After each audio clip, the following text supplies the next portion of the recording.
All right, Robin, it happens every year. I don't mean Thanksgiving. I don't mean Christmas. I don't mean Hanukkah. I mean enrollment to Medicare. Every year this happens. And every year we get calls from listeners asking us questions about it. And I'm flattered that you think we know the answers, but we don't. But we know people who do, so so that's always a good thing. Angela Brice-Smith is one of those people who will know some answers to some of the Medicare questions. She's the Deputy Consortium Administrator of the Centers for Medicare and Medicaid Services for the Dallas, Texas, and Atlanta, Georgia regional offices, and the spokesperson for the Centers for Medicare and Medicaid. And the Medicare open enrollment ends midnight December 7th. Tomorrow is December 1st. Yes. So this is kind of a red flag, a wake-up call, and you don't want to drag your feet any longer. Good morning, Angela. Good morning, Larry and Robin. Where are you? Listeners. Thank you. Where are you? I'm right now. I'm sitting in Dallas, Texas. All right. I'm in the South. How's the weather in Dallas? It's pretty nice. A little cool, but it's fall. Yeah, right. It's not too bad here. Hey, this is an annual event. This is almost like Christmas and New Year's, right? And Thanksgiving. Every year we have this to look forward to. Yes, and I think this is a great opportunity for the beneficiaries to really think about what options and choices are meaningful for them, and this is the time to make that decision. So I think there's two. Don't wait. Yeah, I think there's two groups, and I don't know which one needs questions answered more urgently. The group that's brand new to this, they just turned 65, or the group that's been doing it for a while and they don't know whether they should change anything. Yeah, and that's probably a good point. But let me share some of the tools that are available to them. There's certainly website tools that are on our Medicare.gov site that can help in terms of thinking about a Medicare Advantage plan and thinking about the location and what physicians are in the network, that sort of thing. There's also the opportunity to engage face-to-face with someone. We typically call them the State Health Insurance Assistance Program, or the SHIP folks.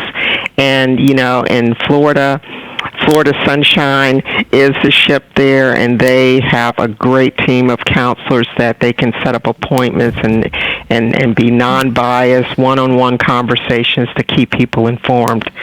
Their phone number is 1-800-96-ELDER. 1-800-96-ELDER, ELDER, and you can set up an appointment with them and have that one-on-one. And so that's certainly an option. And the other opportunity you're giving people with this, it's not just open enrollment for people that have never had Medicare before, but it's also if people have Medicare and they want to do any kind of adjustments. Right, because there are a lot of different options. It's not just original or traditional Medicare anymore in terms of fee-for-service options. We now have a Medicare, what we refer to as Part C, or the Medicare Advantage plans or other health plans that we have approved to contract, private companies that we have approved in the Medicare program to actually provide services for. So when you think about Florida, Florida has a number of options in terms of probably the highest in the South. 295 Medicare Advantage plans are available, which means 100% of the people in Medicare have access to a Medicare Advantage plan in the state. That's incredible when you think about this is a 58 million beneficiary program, and 4.2 million plus are in Florida. So that's impressive, and there's a lot of options there for Floridians to think about in terms of that option. Then when you factor in the additional Plan D or the prescription drug benefit, which people really care about because of the cost of drugs, 84% of the people in Florida have access to a plan with a lower premium than they paid last year. That's incredible. That's incredible. I'm just saying. Now, how about the people that are snowbirds? They spend 6 months in Florida and 6 months in a northern state. do the Medicare plans vary from state to state, or can they choose which state they want to have their plan in? That is a good question, and sometimes those are additional benefits that Advantage plans will offer, recognizing that a lot of people in the North will like to come to the South in those winter months and don't want to miss out on those options. There are also health plans that don't have in what we refer to that lock-in provision. They will allow you to get services outside the plan, and sometimes they want that courtesy phone call just so that they can help arrange services if they need to, or if you would like them to, or, and to be informed about what's going on with you and your health care. So that is something that's a good point for people to sort of think about if they know that 3, 4, 5 months out of the year they're going to be in Florida, but they're really in New York or Pennsylvania or some other state. What is the answer to somebody who says, I want to sign up for Medicare, and I know I have a procedure that's scheduled for February? What if there's a prescription that I will need in February, but I don't know what it is yet today? Is there a way to be prepared for that? Well, there's probably a couple things to consider. I would probably say typically the Medicare Advantage plans are oftentimes going to be very comprehensive in terms of covering a lot of that entire service needs for beneficiaries. If you meet the deadline of December the 7th, for example, the effective date of your coverage will be January 2018. So if your surgery is in February, no, we won't know specifics about what medications necessarily you may be on, but at least you can have the assurance that you will be covered in January, and you can have those conversations with your primary care physician.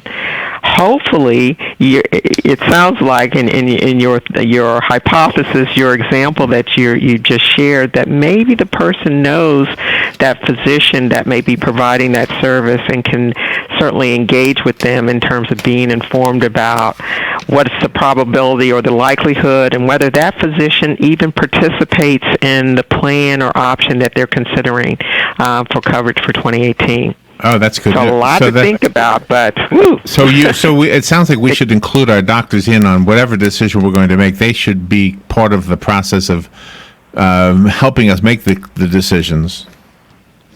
They can be, but the more important thing to me is, do they participate in the network? And that's sort of the key.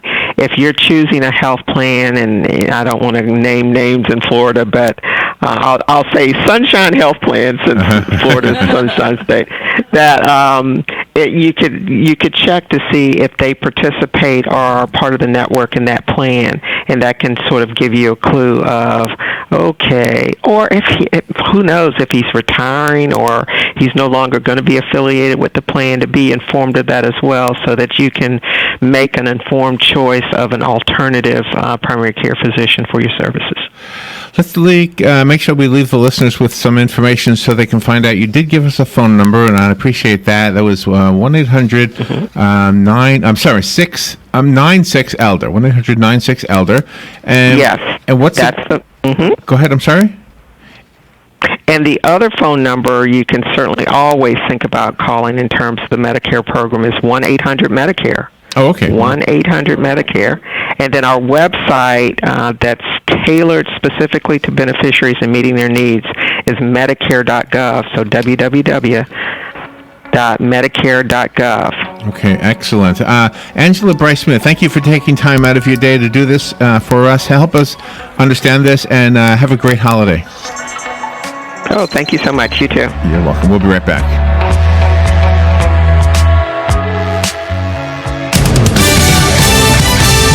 Fox News Radio, I'm Lillian Wu. The suspect in the Florida serial killings ordered held until next week's bond hearing. Donaldson, you're charged with 4 counts of murder in the first degree, premeditated. Judge Margaret Taylor, 24-year-old Howell Emmanuel Donaldson, arrested Tuesday. Donaldson worked at a McDonald's, and a co-worker called police after he handed over a bag containing a .40 caliber Glock pistol. Forensics suggest a Glock 40 is the murder weapon. Fox Radio's Evan